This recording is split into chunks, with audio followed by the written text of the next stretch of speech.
Hi class. This is my discussion for DQ2.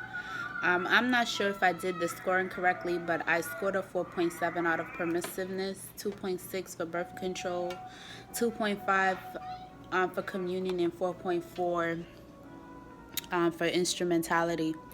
Even though I do not really understand how to make sense of the scores, I do see how it relates to the text. One area that stands out to me the most is regarding communication. Many people are not actually taught how to engage in effective communication, and the statements in the inventory requires good communication skills.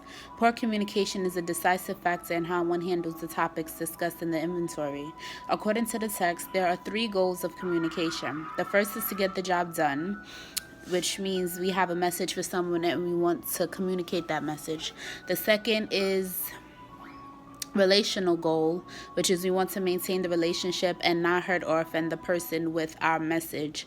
And then the third goal is the identity manage goal, which is when you want the communication to be one that upholds your identity and character. It's a complex process because the 3 goals compete against each other, which makes the communicating seem impossible at times. Before reading the text, I was not aware of the 3 goals of communication. But looking back now, I can see the struggle. There have been times that I wanted to communicate my feelings, and because I was so concerned about not saying the wrong thing to offend the person on the receiving end, it turned out that I was just saying things without concrete meaning, or the person felt that I didn't know how to articulate myself, even though I really did know how. I was just fearful of what I truly wanted to say and how it would affect the other person. The worst of all was that the person ended up being offended anyway. And I could relate to this not having an opportunity. I could relate it to not having an opportunity to really communicate during my childhood.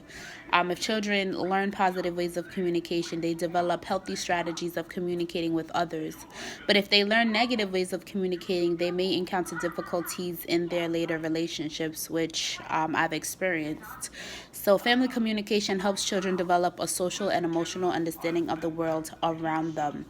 And I do believe that this is true, and I even see it in making the subtle changes in how I communicate with my personal children, versus how I was able to communicate as a child.